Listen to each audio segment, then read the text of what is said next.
آج ہم ایک ایسی کتاب کی بات کر رہے ہیں جو شاید بہت سے لوگوں نے پڑھی ہوگی یا کم از کم اس کا نام تو ضرور سنا ہوگا۔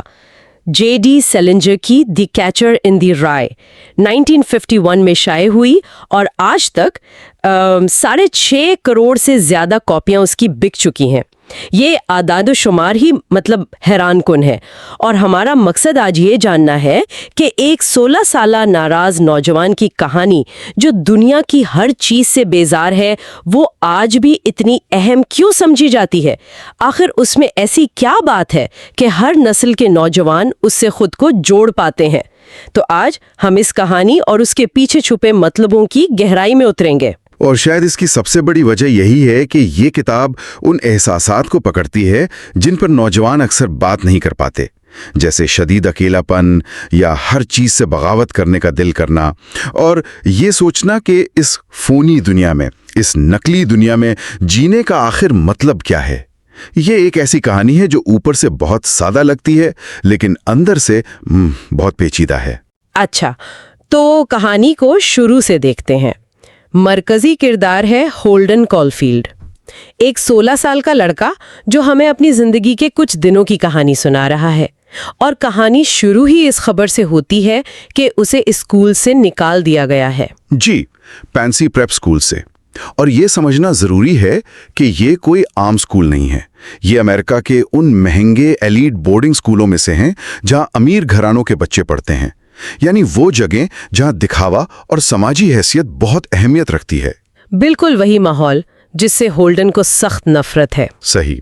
تو اسے 4 مضامین میں فیل ہونے پر نکال دیا جاتا ہے، اور گھر والوں کو بتانے سے پہلے وہ اپنے ایک بوڑھے استاد ہیں مسٹر سپینسر، ان سے ملنے جاتا ہے، شاید کسی قسم کی ہمدردی کی امید میں، لیکن وہاں اسے ایک لمبا لیکچر سننے کو ملتا ہے کہ زندگی ایک کھیل ہے جسے اصولوں کے مطابق کھیلنا چاہیے۔ اور یہی وہ لمحہ ہے جو پورے ناول کا آپ کہہ لیں کہ رنگ سیٹ کر دیتا ہے۔ ہولڈن کو لگتا ہے کہ یہ استاد بھی اسے سمجھنے کے بجائے صرف نصیحتیں کر رہا ہے۔ اس کے لیے یہ بڑوں کی دنیا کی منافقت کی ایک اور مثال ہے، جہاں لوگ سطحی باتیں کرتے ہیں اور اصل مسئلے کی گہرائی میں نہیں جاتے۔ اس کے بعد وہ ایک بہت ہی اچانک فیصلہ کرتا ہے۔ کرسمس کی چھٹیوں سے کچھ دن پہلے گھر جانے کے بجائے وہ نیو یارک شہر چلا جاتا ہے، اکیلے، اور یہاں سے اس کی تنہائی کا سفر شروع ہوتا ہے جو ہر قدم پر مزید گہری ہوتی جاتی ہے۔ وہ لوگوں سے جڑنے کی ہر ممکن کوشش کرتا ہے، لیکن ہر بار کچھ نہ کچھ گڑبڑ ہو جاتی ہے۔ بالکل، وہ اپنی پرانی دوست سیلی ہیز کے ساتھ ڈیٹ پر جاتا ہے، لیکن پھر اچانک اسے کہتا ہے کہ چلو ہم سب کو چھوڑ کر کہیں دور بھاگ جاتے ہیں۔ ظاہر ہے وہ اسے پاگل سمجھتی ہے۔ ہاں۔ پھر وہ ایک ہوٹل کے بار میں اجنبیوں سے بات کرنے کی کوشش کرتا ہے، لیکن کوئی اس میں دلچسپی نہیں لیتا۔ یہ سب دیکھ کر دل دکھتا ہے، کیونکہ آپ محسوس کر سکتے ہیں کہ وہ اندر سے کتنا اکیلا ہے۔ اور اسی دوران وہ اپنے چھوٹے بھائی ایلی کو بہت یاد کرتا ہے، جس کی کچھ سال پہلے لیوکیمیا سے موت ہو گئی تھی۔ ایسا لگتا ہے کہ اس کی موت ہولڈن کے لیے ایک بہت بڑا صدمہ تھا جس سے وہ کبھی باہر نہیں نکل پایا۔ پھر وہ ایک طوائف کو اپنے ہوٹل کے کمرے میں بلاتا ہے، لیکن اس سے صرف بات کرتا ہے اور کچھ نہیں، اور آخر میں اس کے دلال سے اس کی لڑائی ہو جاتی ہے۔ یہ سب بہت عجیب اور افسردہ کرنے والے واقعات ہیں۔ اگر ہم ان تمام واقعات کو جوڑ کے دیکھیں تو ایک پیٹرن نظر آتا ہے۔ ہولڈن شدت سے انسانی تعلق چاہتا ہے، لیکن جیسے ہی کوئی اس کے قریب آنے کی کوشش کرتا ہے، وہ انہیں اپنی باتوں یا اپنے رویے سے دور کر دیتا ہے۔ یہ ایک نفسیاتی دفاعی نظام ہے۔ وہ لوگوں کو پرکھتا ہے، ان میں منافقت تلاش کرتا ہے اور پھر انہیں مسترد کر دیتا ہے تاکہ اسے خود مسترد ہونے کا درد نہ سہنا پڑے۔ یہ بہت دلچسپ نقطہ ہے، لیکن پھر کہانی میں ایک موڑ آتا ہے جب وہ چھپ کر اپنے گھر جاتا ہے، صرف اپنی 10 سالہ بہن فوبی سے ملنے، اور یہ ناول کا میرے خیال میں سب سے خوبصورت حصہ ہے۔ فوبی واحد انسان ہے جسے وہ منافق نہیں سمجھتا۔ فوبی اس کہانی کا دل ہے۔ وہ صرف ایک چھوٹی بچی نہیں ہے جو اپنے بھائی سے پیار کرتی ہے، بلکہ وہ بہت سمجھدار بھی ہے۔ جب ہولڈن اسے بتاتا ہے کہ اسے اسکول سمیت ہر چیز سے نفرت ہے، تو فوبی اس سے ایک بہت ہی سادہ سوال پوچھتی ہے۔ وہ کہتی ہے، پھر تمہیں کوئی ایک چیز تو بتاؤ جو تمہیں واقعی پسند ہو۔ اور اس سوال پر ہولڈن لاجواب ہو جاتا ہے۔ اور اسی گفتگو میں وہ مشہور